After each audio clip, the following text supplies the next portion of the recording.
औज़ुबिल्लाहिमिनश्शैतानिर्रजीम बिस्मिल्लाहिर्रहमानिर्रहीम रब्बि इश्रह ली सदरी वयस्सिर ली अमरी वहलुल उक़दतम मिन लिसानी यफ़क़हू क़ौली रब्बि इश्रह ली सदरी वयस्सिर ली अमरी वहलुल उक़दतम मिन लिसानी यफ़क़हू क़ौली। आज हमारा चौथा लेक्चर है इंटरव्यू प्रिपरेशन के हवाले से। और आज हम इंशाल्लाह पढ़ेंगे क्वेश्चन नंबर 64 से क्वेश्चन नंबर 63 तक हमने ऑलरेडी कवर किए थे।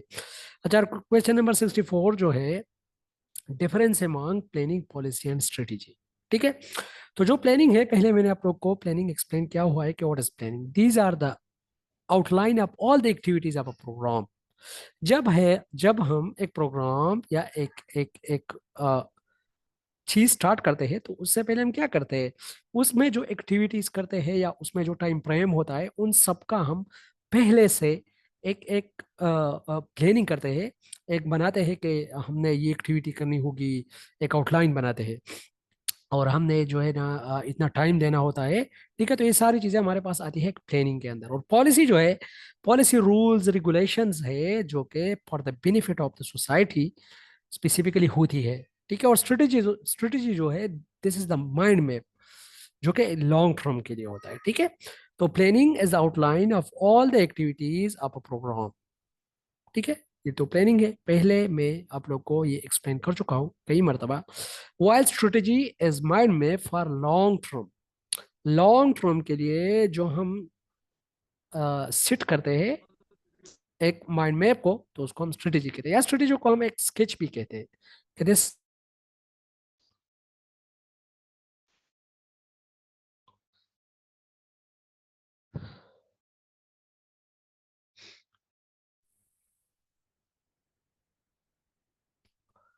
अच्छा, नेट का बहुत ज़्यादा इशू है, दैट्स वाई डिस्कनेक्ट होता है बार बार। चलो गुजारा करेंगे।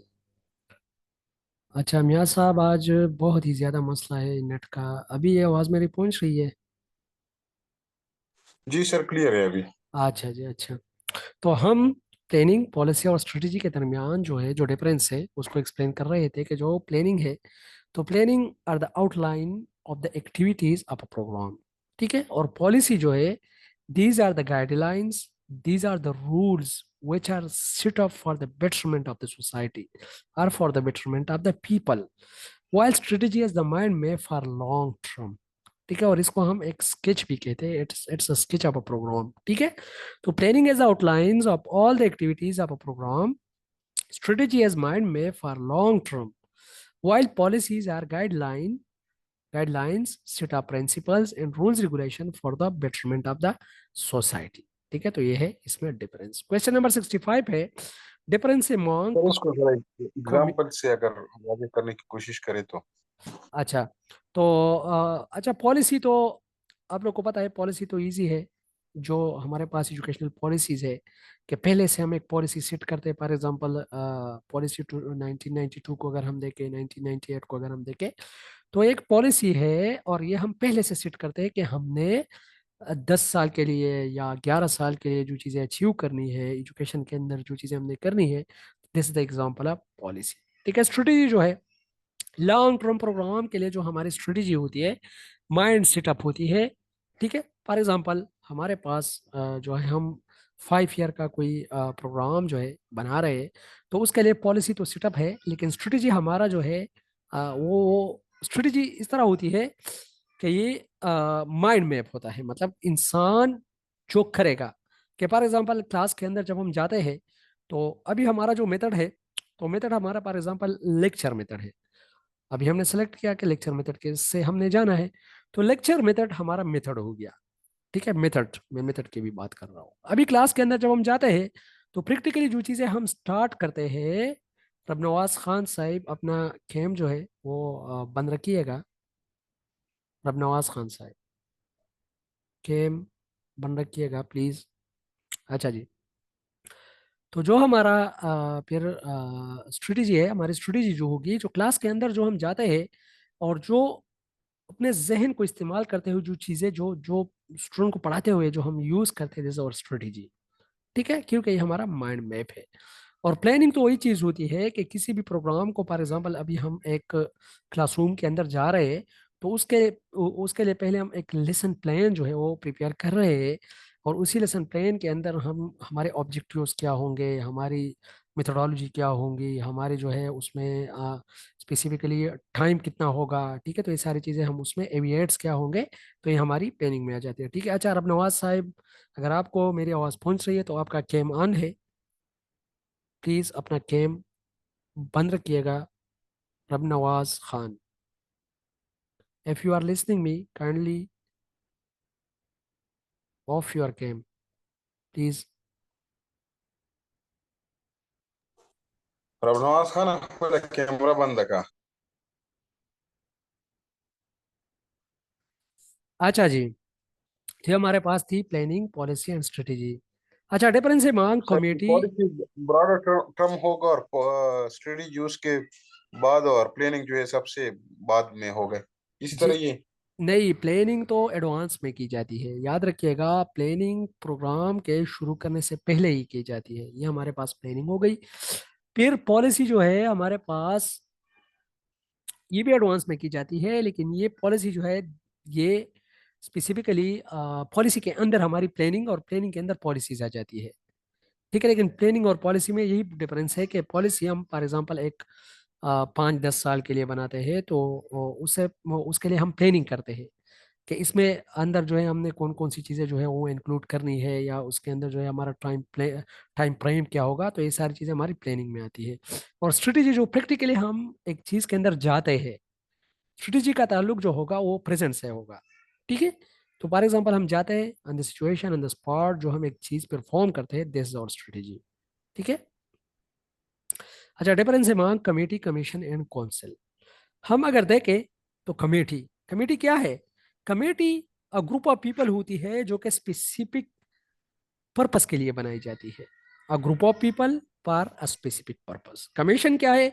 कमीशन एक गवर्नमेंट बॉडी होगी जो कि स्पेसिफिकली काम करेगी, एक स्पेसिफिक पर्पस के लिए भी काम करेगी, लेकिन ये गवर्नमेंट बॉडी होगी। जबकि कमेटी जो है, कमेटी सब ग्रुप ऑफ कमीशन होगा, मतलब एक छोटा सा ग्रुप होगा। फॉर एग्जाम्पल, जिस तरह हम छोटी छोटी कमेटीज बनाते हैं स्कूल के अंदर, कि ये हमारे पास कंडक्ट कमेटी है, ये हमारे पास जो है स्पोर्ट्स कमेटी हो गई, ये हमारे पास पेरेंट टीचर कमेटी हो गई, कमेटी की मैं बात कर रहा हूँ, ठीक है। तो ये हमारे पास एक क्या है, ग्रैंड ये एक ग्रैंड कमेटी कमेटी है। हो गई, डिसिप्लिन कमेटी। जी जी जी, ये सारी हमारे पास कमेटीज है। फिर कमीशन जो है हमारे पास, ये गवर्नमेंट बॉडी होती है, जिस तरह HEC हायर एजुकेशन कमीशन है, ठीक है। तो एक कमीशन हो गया, और इसी कमीशन में ये गवर्नमेंट रिकॉग्नाइज बॉडी होती है, और जो कि डिफरेंट फंक्शन के लिए जो है वो होती है, और जो पॉलिसीज पे काम करते हैं, स्पेसिफिकली गवर्नमेंट की डिस्क्राइब पॉलिसीज पे, ठीक है। और कौंसल क्या है, ये देखो। कौंसल में एक चीज होगी कि इसमें जो लीडर होगा या हेड होगा, तो वो क्या करेगा, वो इलेक्टोरल प्रोसेस से आएगा, मतलब सिलेक्ट होगा, उसके लिए सिलेक्शन होगी। जिस तरह पेरेंट टीचर काउंसिल है, PTC जिसको हम कहते हैं, 2000 में इसको PTC का नाम दिया गया। 1994 में इसको SMC स्कूल मैनेजमेंट कमेटी का नाम दिया गया था। 1992 की पॉलिसी में ये रिकमेंड हुआ था, याद रखिएगा, बहुत ही इंपॉर्टेंट चीज है। 1992 की पॉलिसी में रिकमेंड होता है SMC स्कूल मैनेजमेंट काउंसिल। 1994 में ये इम्प्लीमेंट होता है। 2000 में इसका नाम चेंज करके इसको स्कूल काउंसिल का नाम दिया जाता है, ठीक है। क्यों दिया जाता है? क्योंकि उसमें भी इलेक्शन होता है, जो भी बंदा आता है तो वो इलेक्ट होके आता है, ठीक है। तो ये इसमें डिफरेंस है। Commission is a government body which is appointed by government, ये देखो ये कमीशन है। While sub group of the main group for a specific purpose as committee. फिर कमेटी जो है वो इसकी एक सब ग्रुप है। While council is elected by election. Council में एक बात यही होगा, जिस तरह हमारे पास है इस्लामाबाद बार कौंसल, या हमारे पास हाईकोर्ट बार बार कौंसल, ठीक है। तो ये जो है, ये सारी चीजें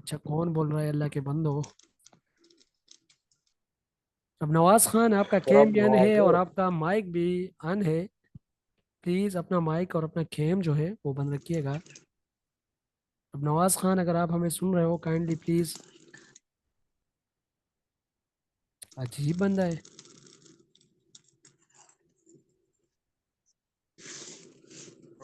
रब नवाज को हमारा आवाज नहीं जा रहा है सर।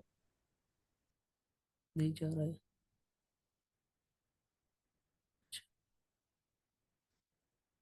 चलो। उसने टेक्स्ट किया है कि आपकी आवाज नहीं आ रही है। अच्छा, तो वो रिजाइन कर लेना, सबको तो आ रही है आवाज, सच कोई मसला तो नहीं है। और किसी कोई इशू है? सीमा समीन साहिबा, कंफर्म कीजिएगा। सर मुझे आ रही है, आवाज क्लियर है। जी जी जी, तो आप लोग की तरफ से इशू है? अच्छा जी। नहीं, इशू तो नहीं है।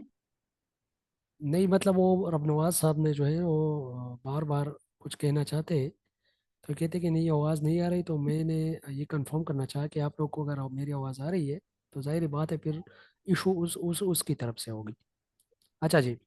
जी सर। तो ये कमेटी, कमीशन और कौंसल का डिफरेंस है, क्वेश्चन नंबर 65। अच्छा, क्वेश्चन नंबर 66 है, what is the difference between law and constitution. बहुत ही ज्यादा इंपॉर्टेंट क्वेश्चन है। अगर हम देखें तो लॉ क्या है? Law is the administration of justice, कि हमने किस तरह इंसाफ देना है, हमने किस तरह इंसाफ हासिल करना है, दिस इज लॉ।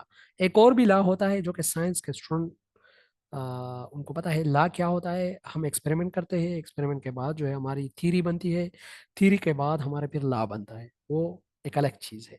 लेकिन ये जो लॉ है ये लीगल लॉ की बात कर रहा है। Law is the administration of justice, कि हमने जस्टिस को किस तरह प्रोवाइड करना है, this is something, this is law.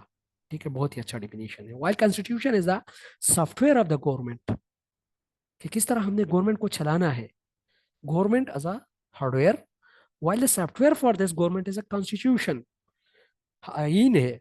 ठीक है, law is the administration of justice, while constitution is the basic principles and laws of a nation that determine the power and duties of government and guarantee some rights to its people।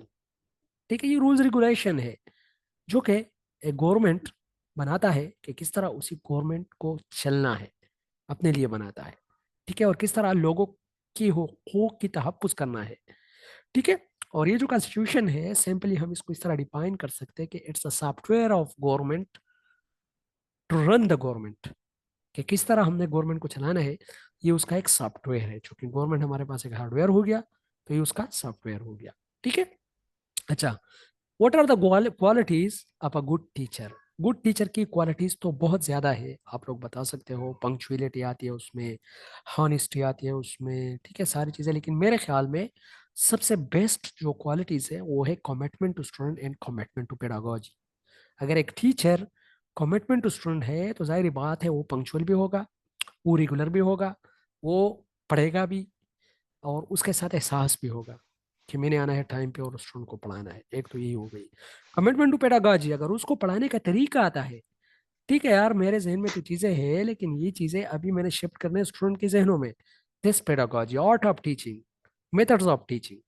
तो commitment to student and commitment to pedagogy, ये दोनों qualities हो गए। Then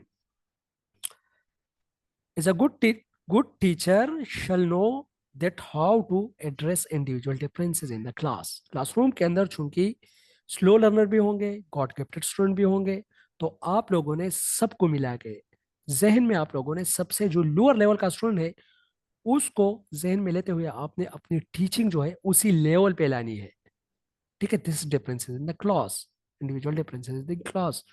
optimistic teacher, optimistic होना चाहिए क्योंकि teacher is a role model.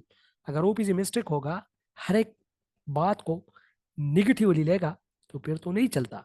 Optimistic mean a sense of gratitude, उनके साथ अ सेंस ऑफ ग्रेटिट्यूड होना चाहिए कि हर एक बात को पॉजिटिव पॉजिटिव सेंस में ले। पंक्चुअल, पंक्चुअलिटी तो बहुत ज्यादा जरूरी है। And also teach according to the set standards of teaching like NPSTs. इंशाल्लाह एनपीएसटीज को हम पढ़ेंगे, उसको एनपीएसटीज का इलम होना चाहिए, national professional standard for teachers. 10 है 2009 में, ये जो है पीपल पार्टी के गवर्नमेंट में ये हुए थे, और इसको हम इंशाल्लाह पढ़ेंगे कि टीचर के लिए जो स्टैंडर्ड है। ठीक है, एक स्टैंडर्ड जो है हमने पढ़े थे NSQE, national standard for quality education, जो कि 2016 में बलीग रहमान साहब के दौर में जो है, उसी टाइम में वो थे एजुकेशन एजुकेशन मिनिस्टर थे, तो उन्होंने वो इस्टेब्लिश किए थे। वो कितने थे? 7 थे। ठीक है, और ये 10 है, ये इंशाल्लाह आगे क्वेश्चन आ रहा है तो उसमें हम इसको डिटेल में पढ़ेंगे। ठीक है। अच्छा, what are the qualities of a leader. अभी लीडर की क्या क्वालिटीज है, वो तो टीचर की क्वालिटीज हो गई। क्वेश्चन नंबर 68 है, लीडर फर्स्ट वो होगा जो विजन देता है। लीडर क्या करेगा? विजन देगा। Second, motivational, a leader is a person who motivate and guide. ये तो दो क्वालिटीज इसके हो गए, मोटिवेशन एंड गाइडर, ठीक है। फिर विजनरी होगा, टीचर जो है विजनरी होना चाहिए। मोटिवेशनल होगा, वो लोगों को मोटिवेट करने का पन जो है वो जानता हो कि किस तरह स्टूडेंट को मोटिवेट करना है, स्टाफ को मोटिवेट करना है, ठीक है। इसी तरह रिलेशन बिल्डर होगा कि किस तरह उन्होंने रिलेशन जो है वो बिल्ड करने हैं with society, with community, with teacher, with student and with high ups. Four type of relation और इम्पोर्टेंट, ठीक है। विजनरी होगा, मोटिवेशनल होगा, गोल ओरिएंटेड होगा, गाइडर होगा, सुपरवाइजर होगा, गुड कम्युनिकेटर होगा, गुड लिसनर। अच्छा, ये बहुत ज्यादा इंपॉर्टेंट है। गुड लिसनर जो है ये बहुत ही ज्यादा इंपॉर्टेंट है, ठीक है। डिसीजन मेकर, उसको डिसीजन मेकिंग का तरीका आता हो। डिसीजन मेकिंग के हमने 5 मॉडल पढ़े थे, ठीक है, जो कि हमारे पास एडमिनिस्ट्रेटिव मॉडल और एक क्लासिकल मॉडल, एक डिल्पी तकनीक, ब्रेनस्टॉर्मिंग तकनीक और एक साइमन, हर्बर्ट साइमन तकनीक जो थे। ये 5 मॉडल हमने पढ़े थे। अगर कोई इंटरेस्टेड हो तो मेरा वो वाला लेक्चर प्लेलिस्ट से जाके आप लोग पढ़ा वॉच कर सकते हो, ठीक है। तो डिसीजन मेकर होना चाहिए। रिलेशन बिल्डर्स, रिलेशनशिप के बारे में मैंने आप लोग को बताया था। मिन्सबर्ग कहता है कि 3 type of roles are important for a leader और फॉर अ मैनेजर। फर्स्ट उसमें क्या है? Interpersonal role. तो इंटरपर्सनल रोल के अंदर रिलेशनशिप बहुत ज्यादा इंपॉर्टेंट है, ठीक है। प्लेनर होना चाहिए, एक लीडर जो है गुड गुड प्लानर होना चाहिए, डायरेक्टर होना चाहिए, ऑप्टोमिस्टिक होना चाहिए, ठीक है। ये तो टीचर की क्वालिटी में भी हमने डिस्कस किया, ठीक है। अच्छा जी, क्वेश्चन नंबर 69 है, what is the difference between educational and social problems. अभी ये तो बहुत ही इजी क्वेश्चन है। एजुकेशनल प्रॉब्लम वो होंगे जो कि एजुकेशनल सिनारियो में एग्जिस्ट करते हैं, जबकि सोशल प्रॉब्लम्स वो होंगे जो कि ओवरऑल ब्रॉड सोसाइटी में एग्जिस्ट करते हैं, ठीक है। Social problems are hurdles in the society, for example poverty, corruption, hunger, gender discrimination. तो ये सारी चीजें हमारी सोसाइटल प्रॉब्लम है। While educational problems are hurdles in the field of education, only like dropout, out of school children, failure in exam, poor result, no interest of student, तो ये सारी चीजें हमारे पास आ जाती है ये एजुकेशनल प्रॉब्लम्स में, ठीक है। What is HDI? सर बहुत ये ही एजुकेशनल प्रॉब्लम्स को ओवरकम करने के लिए हम क्या करेंगे सर? तो ये failure in exams, poor result और नो इंटरेस्ट ऑफ स्टूडेंट्स, अच्छा, इन ये तो तीनों की अगर आप बताएं वेरी तो। Good, very good. आपने बहुत अच्छा पॉइंट जो है वो रेस किया, लेकिन अभी आप स्पेसिफिक एक प्रॉब्लम के बारे में बताओ तो मैं आपको फिर जवाब दूंगा कि वो किस तरह कंट्रोल करना चाहिए। फॉर एग्जांपल अभी अगर हम OSC, out of school children को कंट्रोल करना चाहे तो उसके लिए अलग टेक्निक्स है। For example parent teacher meeting जो है वो कॉल करना, कम्युनिटी के अंदर अवेयरनेस जो है वो क्रिएट करना, कंड्यूसिव एनवायरनमेंट प्रोवाइड करना, कॉर्पोरल पनिशमेंट को जो है वो अवॉइड करना, खत्म करना। तो ये हमारे पास आती है आउट ऑफ स्कूल चिल्ड्रन के प्रॉब्लम में। लेकिन अगर हम फेलियर को देखें कि एग्जाम में फेल क्यों हो रहे हैं, तो फर्स्ट हमने रीजन आइडेंटिफाई करना है कि ये एग्जाम में जो है फेलर क्यों हो रहे हैं। तो उसके लिए टीचर की बहुत ज्यादा ट्रेनिंग की जरूरत होती है कि टीचर को चाहिए कि वो स्टूडेंट को जो जो अपने टेक्निक से उसको according to the student abilities use करे कि स्टूडेंट जो है वो सीखे और स्टूडेंट जो है स्पेसिफिकली वो एग्जाम में पास हो, फेलियर उसमें ज्यादा ना हो। अगर पुअर रिजल्ट का अगर हम देखें तो ये भी स्पेसिफिकली एकेडमिक से रिलेटेड है। तो एकेडमिक के लिए जाहिर बात है कि फिर टीचर ही रिस्पॉन्सिबल है स्कूल के अंदर। तो टीचर को चाहिए, अगर स्टूडेंट नहीं सीख रहा तो टीचर को चाहिए कि अपना तरीका चेंज करे, not to change the goal but to change the method, but to change the way. हमने स्टूडेंट को सिखाने हैं। अगर स्टूडेंट शरारती है तो भी उसको हमने सिखाने हैं। ये नहीं कि यार ये तो स्टूडेंट शरारती था तो फिर मैं टीचर क्यों हूँ। मैं तो टीचर हुई इस तरह इसलिए कि अगर फॉर एग्जाम्पल एक स्टूडेंट जो है वो शरारती है, तब भी मुझे तरीके आने चाहिए कि किस तरह मैंने उनको कंट्रोल करना चाहिए। अगर एक स्टूडेंट जो है वो थोड़ा डल है, नहीं सीख रहा, तो उसको मैं किस तरह करूंगा? उसको मैं इस तरह करूंगा कि जो ब्राइट स्टूडेंट है उनके साथ उसको बिठा के उनको तरीके से उनको सिखा के कि यार आपने एक एक वर्ड जो है इसी तरीके से सीखनी है, मैंने मेहनत करना है, ग्रुप्स बनाने हैं, एक्टिविटी बेस्ड लर्निंग जो है वो शो करनी है। तो जो हम मेरा पुअर रिजल्ट है वो इम्प्रूव होना शुरू हो जाएगा। No interest of students, student interest क्यों नहीं ले रहे?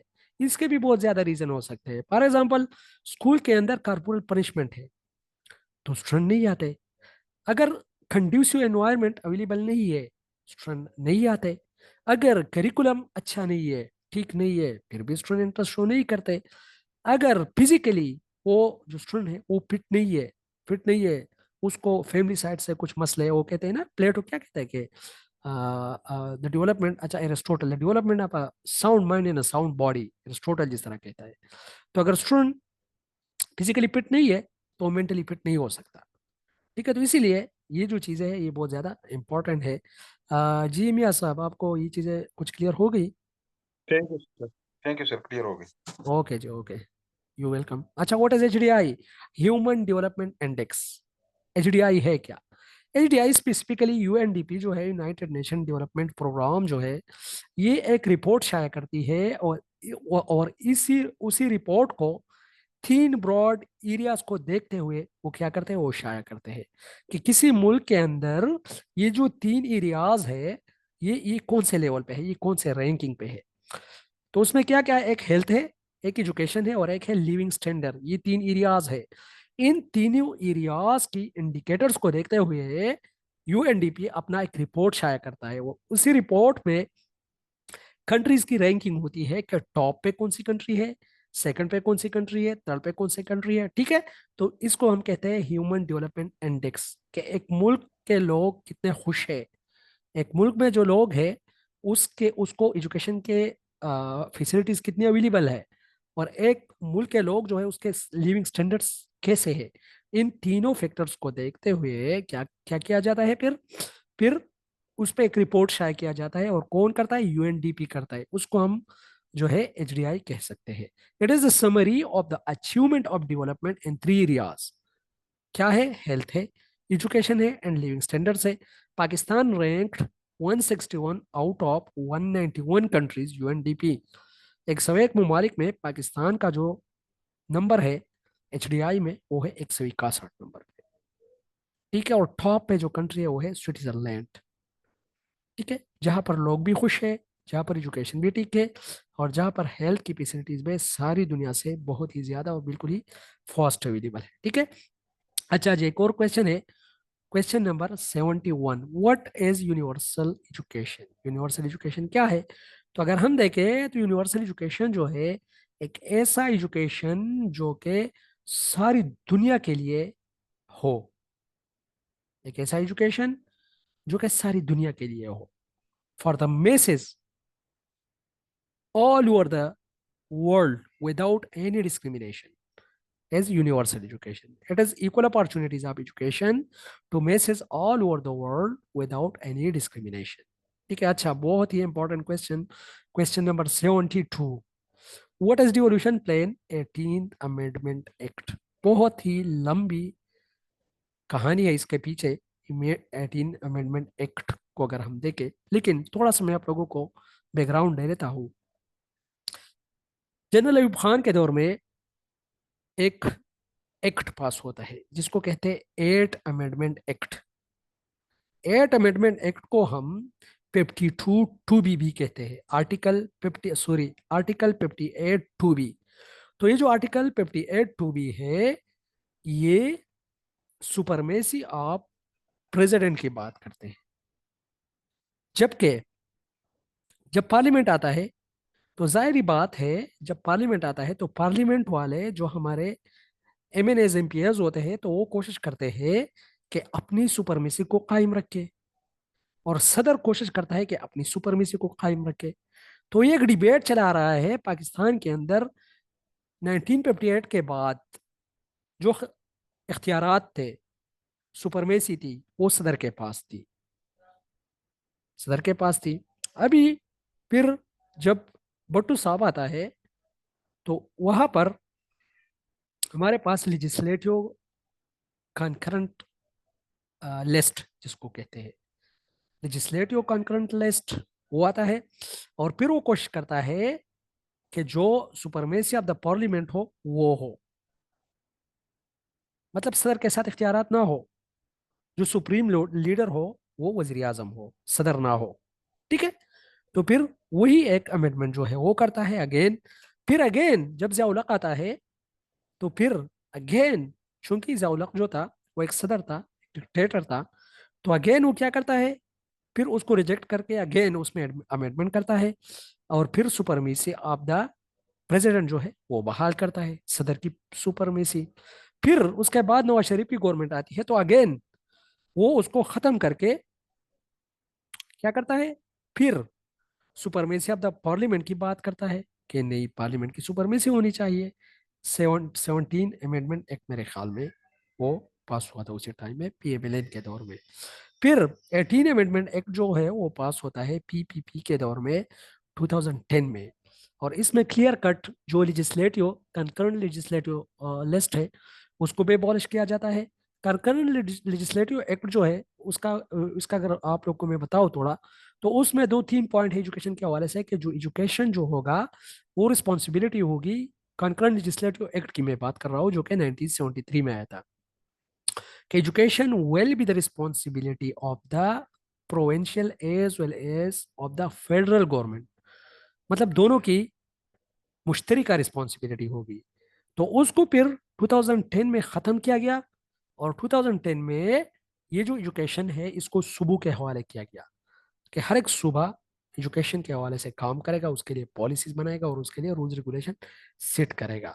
ठीक है, तो लेजिस्लेटिव लेजिस्लेटिव एक्ट जो है वो कंकरेंट लेजिस्लेटिव एक्ट वो फिर ख़त्म हुआ, और फिर 18 अमेंडमेंट एक्ट जो है वो आ गया, और इसके खसूसियात क्या है इसको हम इंशाल्लाह आगे पढ़ेंगे। ठीक है, it was the debate of the parliament supremacy or president supremacy. ये देखो दो डिबेट थे, कि पार्लियामेंट की बालादस्ती होनी चाहिए कि सदर की बालादस्ती होनी चाहिए।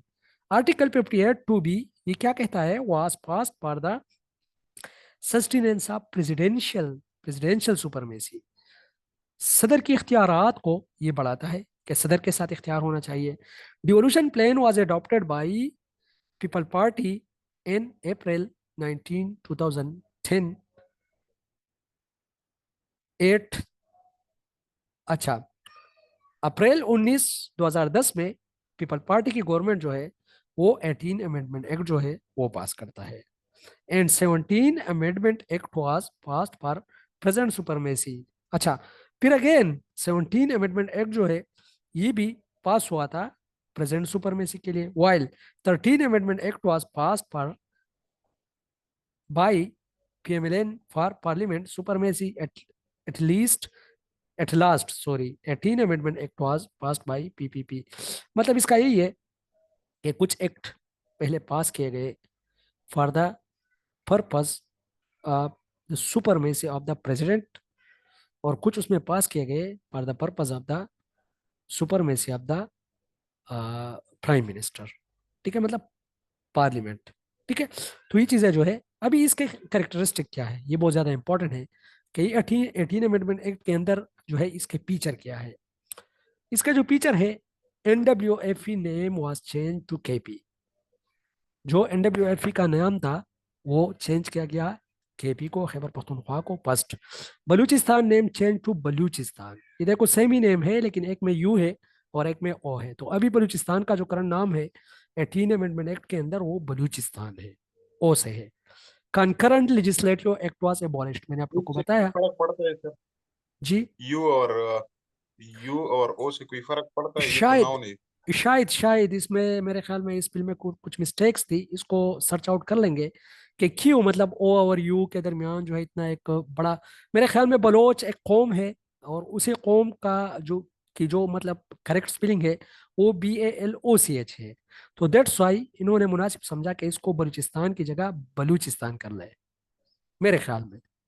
ठीक है, लेकिन चलो इसको जो है थोड़ा सर्च भी कर लेंगे कि क्या डिफरेंस है बलूचिस्तान और बलूचिस्तान में। ठीक है, अच्छा, concurrent legislative act was abolished.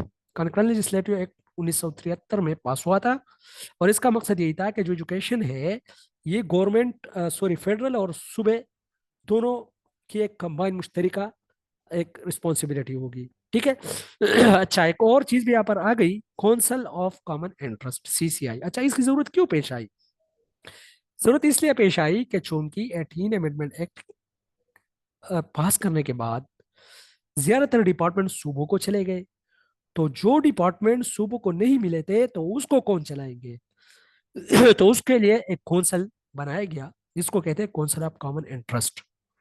ठीक है, और वही इश्यूज जो कि फेडरल इश्यूज होते हैं, फॉर एग्जांपल ये जो पानी का एक मसला है, या जो है हमारे पास जेंडर इक्विलिटी का मसला है, तो ये चीजें जो है ये हैंडल करेगा कौंसल ऑफ कॉमन इंटरेस्ट।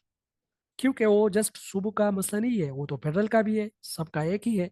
तो कौंसल ऑफ कॉमन इंटरेस्ट जो है वो जो है वो हैंडल करेगा। ठीक है। अच्छा, judicial commission was made for जजेस अपॉइंटमेंट। ये देखो, ये भी बहुत ही इंपॉर्टेंट क्वेश्चन है कि जुडिशियल कमीशन जो है ये कब बना था। ये जो जजेस आते हैं सुप्रीम कोर्ट के जजेस, तो अगर हम देखें तो अक्सर हम कहते हैं कि सुप्रीम कोर्ट के जो जजेस है इसके ऊपर आया कोई अथॉरिटी है कि नहीं है, तो है, और उसको हम कहते हैं जुडिशियल कमीशन। और वही जुडिशियल कमीशन जो है वो अपॉइंट करती है जजेस को। जितने भी हमारे जजेस हैं वो आते हैं जुडिशियल कमीशन के जरिए। ठीक है।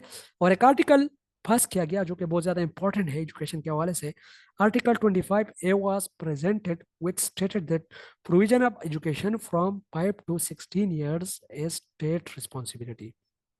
ये रियासत की जिम्मेदारी है कि वो equal education from 5 to 16 years अब द चिल्ड्रन को क्या करे, वो प्रोवाइड करे। ठीक है, स्टेट की रिस्पॉन्सिबिलिटी है। एक और भी आर्टिकल है, आप लोग उसको भी पढ़ लो, 35A।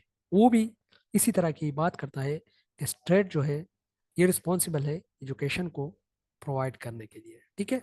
अच्छा जी, क्वेश्चन नंबर 73, बहुत ही, ये भी बहुत ही ज्यादा इंपॉर्टेंट क्वेश्चन है। What is micro teaching? Micro teaching है क्या? तो simply micro teaching is a skilled down technique. Skill down technique का मतलब यही है कि इसमें हम सिर्फ एक ही स्किल सिखाते हैं। किसको सिखाते हैं? टीचर्स को, स्टूडेंट को नहीं सिखाते। उसमें जो स्टूडेंट होते हैं वो टीचर ही होते हैं। ठीक है। फॉर एग्जांपल, हमने स्टूडेंट को, टीचर को ये सिखाने हैं कि आप लोगों ने स्टूडेंट को किस तरह एक्टिविटी में इन्वॉल्व करना है। अभी हमने ये स्किल टीचर में लाने हैं, तो उसके लिए हम क्या करते हैं, एक एक्टिविटी अरेंज करते हैं। This is called micro teaching. Micro teaching का कॉन्सेप्ट जो है ये DW एलन ने दिया था 1961 में स्टैनफोर्ड यूनिवर्सिटी में। DW Allen 1961 Stanford University. ये चीजें आई हुई है पहले भी पेपर में, बहुत ही ज्यादा इंपॉर्टेंट चीज है। Micro teaching is a skill down technique in which a teacher is skilled by a process consist of 6 steps. 6 steps इसके होते हैं। प्लानिंग होती है, टीचिंग होती है, फीडबैक, फिर रीप्लानिंग, रीटीचिंग, रीफीडबैक। 6 स्टेप है। 3 स्टेप जो है ये सेम सेम स्टेप है, लेकिन एक में री है और एक जो है वो सिंपल। क्या होता है? प्लानिंग होती है, फिर टीचिंग होती है, फिर फीडबैक होता है, फिर रीप्लान होता है, फिर रीटीच, और फिर री फीडबैक। ठीक है। Micro teaching is a skill down technique in which a teacher is skilled by a process consist of 6 steps. Total time for the activity is 36 minutes. It was presented by DW Allen in 1961 in Stanford University. Process consists of planning, teaching, feedback, replan, reteach and re-feedback. ठीक है, तो ये है इसके process. ठीक है। अच्छा, pragmatism क्या है? अगर हम देखें, एक तो है pragmatism, it's a general philosophy, not educational philosophy. ठीक है। Second, pragmatism is a base for progressivism. ठीक है। और प्रेगमेटिज्म क्या कहता है? Reality is that which works. Reality वही है जो कि काम करती है, मतलब ये प्रैक्टिकल चीजों पे बहुत ज्यादा बिलीव करते हैं। प्रेगमेटिज्म 1839 से 1914 एडी से बाय चार्ल्स फायर्स, इसका टाइम स्पेन है। और इसका जो फाउंडर है वो है चार्ल्स फायर्स। एक्सपोनेंट इसमें डीवी है, विलियम जेम्स है जो कि फंक्शनलिस्ट है। स्लोगन इसका क्या है? Change is essence of reality and truth is that which works. Change पे बहुत ज्यादा ही बिलीव करते हैं। अगर हम इसको पढ़े या जॉन डेवी को पढ़े, तो ये कहते हैं कि चेंज बहुत ज्यादा जरूरी है इंसान के जिंदगी के अंदर। ठीक है। थीम्स क्या है? यूटिलिटेरियन, मतलब एजुकेशन से कुछ फायदा हो। विदाउट फायदे की एजुकेशन जो है वो जरूरी नहीं है। प्रैक्टिकल एजुकेशन, प्रैक्टिकली होना चाहिए। डेमोक्रेसी होनी चाहिए सोसाइटी के अंदर भी और स्कूल के अंदर भी, मतलब फैसले जो होंगे वो सबको मिलजुल के लेने चाहिए। This is democracy. इंटरेक्शन होना चाहिए, स्टूडेंट टीचर के अंदर इंटरेक्शन होना चाहिए। इंटीग्रेशन ऑफ सब्जेक्ट होना चाहिए, जितने भी सब्जेक्ट हो उसको मर्ज करना चाहिए। ठीक है। Teacher is guider and friend, teacher guider और फ्रेंड होना चाहिए। करिकुलम शैल बी क्या होना चाहिए, प्रैक्टिकल होना चाहिए, इंटरेस्ट बेस्ड होना चाहिए, एक्सपीरियंस बेस्ड होना चाहिए, इंटीग्रेशन बेस्ड होना चाहिए। डिसिप्लिन क्या होना चाहिए, सेल्फ डिसिप्लिन मैंने आप लोग को पढ़ाया था, डिसिप्लिन के दो तीन है व्यू है, स्कूल ऑफ थॉट्स है। एक है सेल्फ डिसिप्लिन, एक है कन्वेंशनल डिसिप्लिन। कन्वेंशनल डिसिप्लिन में हम स्टूडेंट को क्या करते हैं, थ्रू फोर्सफुली उसको जो है कंट्रोल करते हैं, जबकि सेल्फ डिसिप्लिन में बच्चा खुद इसके काबिल होता है कि वो खुद अपने आप को चीज़ों को मतलब रूल्स रेगुलेशन को फॉलो करे। चाइल्ड फ्रीडम की बात करता है, प्रोजेक्ट मेथड की बात करता है, प्रॉब्लम सॉल्विंग मेथड की बात करता है, लर्निंग बाय डूइंग जो है इसकी बात ये करता है। ठीक है, it was enough for today, time is draining. अगर किसी का कोई क्वेश्चन हो they can ask quickly. Ji.